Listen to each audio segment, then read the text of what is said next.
안녕하세요. 세무 핵심 강의 신입 소득세 부분을 맡은 김정은 캡틴입니다. 반갑습니다. 이번 세무 핵심 강의를 통해 꼭 필요하고 도움이 되는 정보들을 전달할 수 있도록 하겠습니다.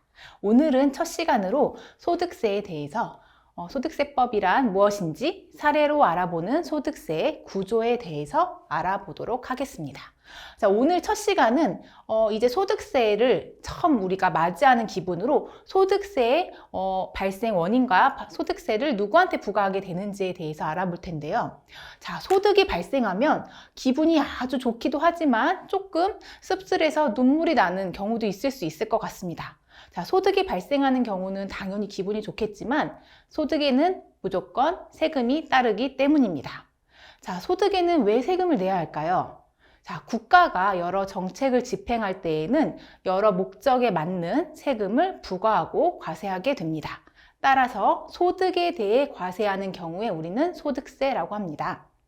종종 아니 나라에서 나한테 해준 게 뭐가 있는데 소득세를 내야 하냐라고 이야기를 하시는 분들도 계시는데 사실 우리가 살고 있는 이 환경에서 소득 활동을 했다는 것 자체가 나라의 혜택을 받고 있는 것이다 라고 보시면 될 것 같아요.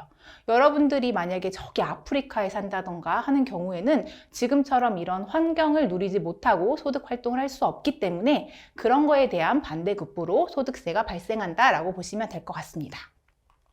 자, 그러면 소득세는 누가 내는 걸까요? 자, 소득세의 납세 주체는 크게 개인과 법인 두 가지로 나누어 볼 수 있습니다. 자, 개인이 벌어들인 소득에 대한 세금은 우리가 개인소득세라고 부를 거고요. 법인이 벌어들인 소득에 대한 소득세를 법인소득세라고 부르게 됩니다. 근데 개인소득세, 법인소득세 이렇게 얘기하니까 좀 길고 불편하죠? 그래서 개인소득세 같은 경우에는 개인을 우리가 생략해서 소득세라고 이야기를 하고요. 법인소득세 같은 경우에는 소득을 생략해서 법인세라고 이야기를 하게 됩니다. 저랑 앞으로 학습하게 되는 부분은 바로 개인소득세, 소득세법에 대한 내용을 배우게 된다라고 보시면 될 것 같아요. 자, 그러면 여기서 개인이란 과연 누구일까? 자, 우리처럼 스스로 생각을 하고 판단을 하고 의사결정할 수 있는 사람들, 이런 사람들 우리가 자연인이라고 부르는데요. 소득세법에서는 이러한 자연인뿐만 아니라 종중 또는 동창회, 상가, 관리단 등도 소득세법에 따라 납세 의무를 지도록 하고 있습니다. 자, 그러면 우리가 개인소득세, 소득세는 자연인인 우리, 그리고 종중, 동창회와 같은 예외적으로 납세 부과가 되는 사람들이 있다라고 볼 수 있고요. 자, 그러면 개인은 개인인데, 참, 국적에 따라 나눌 것인가? 라는 의문이 생길 수 있습니다. 자, 한국인과 외국인, 우리는 지금 대한민국에서 살고 있으니까 한국인에 대해서만 세금을 부과할 것이냐? 그렇다면 조금 이상한 부분이 있어요. 요즘 같은 글로벌 시대에 우리나라에서 소득 활동을 하고 있는 많은 외국인들이 있습니다. 그럼 이분들은 우리나라에서 와서 일을 하고 돈을 벌어 가는데 우리나라가 과세를 하지 않는다? 그럼 뭔가 조금 불공평한 것 같아요. 그래서 소득세법에서는 새로운 개념을 도입합니다. 그게 바로 거주자와 비거주자라는 개념이다라고 보시면 돼요. 거주자와 비거주자는 국적 여부에 불문합니다. 자, 이 부분은 다음 페이지에서 조금 더 자세하게 살펴보고요. 납세 주체인 개인과 법인의 소득세는 우리가 법인소득세라고 부르지 않고 법인세라고 부른다고 말씀을 드렸고, 법인은 이렇게 국적에 따라 나누는 게 아니라 영리법인, 비영리법인, 내국법인, 외국법인 등에 따라 과세가 조금 달라지는 부분이 있습니다. 이 부분은 다른 캡틴과 함께 법인세 부분에서 학습하시면 되겠습니다. 자, 그러면 국적에 따라 구분하는 게 아니라 소득세법에서는 거주자와 비거주자의 개념을 도입했다라고 했는데요. 거주자와 비거주자는 어떤 경우를 의미하는지 한번 살펴보도록 하겠습니다. 자, 먼저 거주자는 국내에 주소 또는 183일 이상의 거소를 둔 개인을 거주자라고 합니다. 자, 우리처럼 만약에 한국에서 태어나서 주소를 둔 경우는 당연히 거주자가 될 것이고요. 만약에 해외에서 입국한 외국인이 출입국 관리소에 일정한 거소 신고를 하고 연속해서 183일 이상 머물고 있다라고 한다면 이 경우에도 해당 외국인은 거주자로 보게 됩니다. 국적 여부에 불문하고 주소와 거소로만 판단을 한다라고 보시면 될 것 같아요. 이러한 거주자는 국외 모든 소득에 대해서 한국에서 소득세 납세 의무가 있습니다. 자, 그러면 비거주자는 어떤 경우일까요? 자, 비거주자는 거주자가 아닌 자가 비거주자가 됩니다. 즉, 국내 주소 또는 183일 이상의 거소를 둔 개인이 아닌 자를 우리가 비거주자라고 한다라고 보시면 될 것 같고요. 거주자와 다른 점은 비거주자인 경우에는 국내에서 발생한 소득에 대해서만 과세하겠다라는 것으로 보시면 됩니다. 생각해 보시면 비거주자인 경우는 보통 국내에서 생활하지 않는 일시적으로 들어온 경우가 많을 것인데 그분의 소득을 국외에서 벌어들인 소득까지 한국에서 과세할 수는 없겠죠. 그렇기 때문에 비거주자인 경우에는 국내에서 발생한 소득에 대해서만 과세하겠다라는 의미로 보시면 되겠습니다. 자, 거주자는 어떤 경우가 있는지 한번 살펴보겠습니다. 자, 거주자는 국내에서 활동하는 강사가 국내에서 강연을 전문적으로 하는 강사분이 해외에 강연 초청을 받아서 해외 강연을 했습니다. 일본, 중국, 미국, 유럽 등을 돌아다니면서 강연을 하고 강연료로 달러, 엔화 이렇게 돈을 외화로 받았습니다.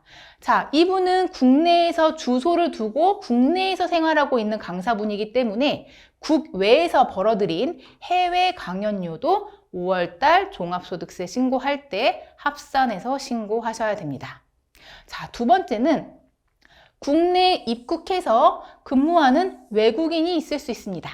국내에 입국해서 근로자로서 활동을 한다던가 또는 사업소득이 있는 외국인인 경우에도 국내에 주소를 두거나 거소를 둔 경우에는 거주자로서 국내외 모든 소득에 대해 5월 달에 종합소득세 과세된다라고 보시면 될 것 같습니다.